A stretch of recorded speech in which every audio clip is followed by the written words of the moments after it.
Kamusta po mga sambayan karerista? Muli po tayo nagbabalik sa ere Mangkelos TV para ihatid naman po sa inyo ang pangarera at gayon din ang aking giya sa araw na ito, November 17, 2024, Linggo. Kung saan meron po tayong 7 pangarera at magsisimula po ng alas 2 ng hapon. At ito na po ang ating pinakahihintay, ang 2024 Pilracom PCSO Grand Derby Race kung saan maghaharap muli si Batang Manda at gayon din si Biabel. At ang second leg 3-year-old imported local challenge race na pinamumunuan ni Birdstone at Perfect Shot. At sa puntong ito, bagamat napakanipis po talaga ng lineup nila, sisimulan na rin po natin kagad para matapos na rin po. Tayo na po. Karera numero 1, start po ng winner take all, races 1 to 7. Post time is 2 o'clock p.m. with a distance of 1,400 meters. Ang 3-year-old and above maiden race. Kinabibinglangan po ng 7 kalahok lamang. At base sa kanilang mga pinakita mga preba, sa kanilang mga workout o barrier run, ating pong napiling bilang pampremera rito yung imported horse na Dakota Elegance ni J.D. Flores. Maganda po ang kanyang tsinempo nung kanyang pagkakapanalo nung nakaraang kanyang barrier run kung saan nagtiyempo siya ng 1:13.2 at hugando pa po nanalo kumpara sa mga kalaban niya rito na nagtiyempo ng mga 1:15 pataas. Kaya para sa akin po, kaya para dito sa karera numero 1, single numero 6. Karera numero 2, ito na po ang 2024 Pilracom second leg 3-year-old imported local challenge race. At may distansyang 1,800 meters, pick 6, races 2 to 7, ni 5 kalahok lamang po. Ito po ay pinangungunahan po ng ating pamprimerang numero 5 Birdstone na muling renal po ni JT Sarate. Galing lang po ito sa pinakuning panalo niya kung saan yung iba rito ay tinalo niya rin po, kabilang po si Perfect Shot na nagbigay ng magandang laban sa kanya pagdating sa meta. Napapatunayan po ni JT Pabilik. Kaya bilang panigundo po natin yung numero 4, Perfect Shot. Muli, sa karera numero 2, pampremera numero 5, panigundo numero 4. Karera numero 3. Ito po ang start ng Peak 5, races 3 to 7 with a distance of 1,800 meters. Ito po ang 2024 Pilracom PCSO Grand Derby Race na pakakawalan po ng alas 3 Gs ng hapon at binubuo po ng 7 kalahok. Ating pong napiling pampremera rito. At para sa akin, isinggiling ko na po ito yung numero 4, Batang Manda ni PR Dalema. Base sa kanyang pagkakatalo nung huling laban nila, nandun si Biabel kung saan na tersera lang po siya. Sa tingin ko parang pagdating ng mga last 200 meters medyo hindi lang po siya makadaan, kaya nakuha po ni Biabel ang segunda pwesto. Medyo naantala po sa ito pero Mary Mati pa po, bumalik pa rin po. Kaya para sa akin, sa karera numero 3, single numero 4. Karera numero 4, start ng Peak 4, races 4 to 7. Isang class 5, split group 6 to 10 at may distansyang 1,400 meters, 6 lang pong kalahok. Ating pong pampremera rito yung numero 2, French Leather. Napapanubayan ni JB Ponce. Maganda po ang kanyang ipinakita ng nakaraan. Bagamat galing po siya sa bakasyon, ito po ay dumating po ng segunda pwesto kay Compassion. Pwedeng isabay sa unahan at pwedeng i-pacing. At tinamang panigundo rito yung numero 5 Headstrong ni J.D. Flores na may taglay pong remate.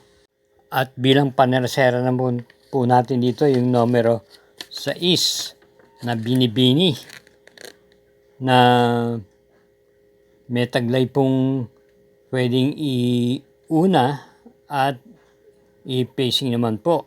At rerendahan po siya ni JC De La Cruz.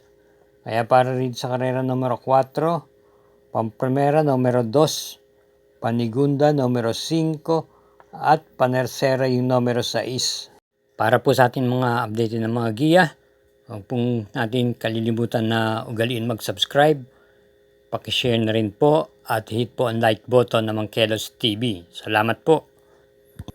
Karera numero 5, may distansyang 1,400 meters ang Class 4, Group 16 to 21. At meron pong 6 entries dito.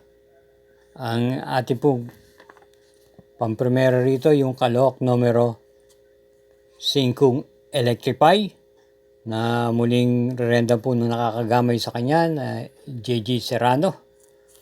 Maganda lang po ang kanyang pinapakita ng mga bandang huling takbo niya. At nung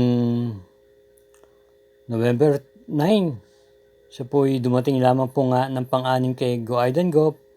Subalit sa tingin ko mukhang nakiramdam lang po to dahil kung pagmamasdan niyo po, nung half mile at 1/4 mile ay ninatiling pang-anim hanggang sumapit siya ng meta at kumilos dumating po ng 5 pwesto.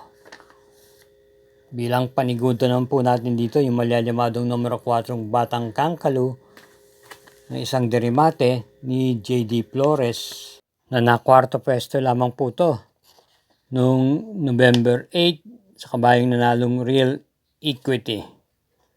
Kaya para dito sa karera numero 5, pamprimera numero 5, maganigundo numero 4. Karera numero 6, penultimate race, may distansyang 1,400 meters, isang Class 4, Group 22 to 27. At meron tayong 8 entries, ang coupled yung numero 3. Ating pong pamprimera rito yung coupled entries na numero 3, Autumn Shower Jubilum, na kapwa po rerenda ni BJB Galieta at CB Ardona. Ayos po ang kanilang kombinasyon, isang derimate at isang de bandera na kapwa din naman po pwede pong iuna sa harapan at iparimate. Panigunda naman po natin dito yung kalahok numero 6, Lois Bell ni O.P. Cortez na sa hulihan po manggagaling to. At isama po natin panersera yung kalahok numero 7, Tool of Choice ni C.A. Reyes na may taglay din pong tuling at naipe-pacing din po.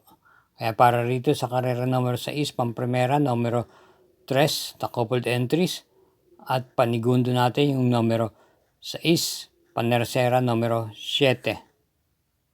Karera numero 7, last daily double, para tingnan po na winner take all, pick 6, pick 5 at pick 4. Isang class 5, split group 11 to 15, may distansyang 1,400 meters, 7 entries. Ito po'y may pentapektang nakapalob po dito. At ating pamprimera rito yung dihadong numero 3, Potential ni R.C. Baldonido. Ito po ay sa likuran po ng gagaling, may rimati po ito. At kung ating babalikan, yung mga nakaraan niyang mga preba, mga nagdaang buwan, ay ilang beses po itong nanalong dihado at mabibigat din po ang kanyang mga tinalo. Bilang panigunan po natin dito ay malalamadong numero 5, Kaboom ni PM Cabalejo. Tumakbo po ito nung nakaraan at dumating lamang po ito ng tersera pwesto nung November 10 kay Modern Verde. May taglay pong rimate. At isama po natin panersera yung numero 7, Maria's Legacy ni JB Bakaykay. Kaya muli, para sa karera numero 7, pamprimera numero 3, panigundo numero 5, at panersera yung numero 7. Bueno, hanggang dito na lang po tayo muli. Kita-kita na lang po tayo sa muling pangarera sa darating na Miyerkules. At hinay-hinay lang po sa ating paglilibang.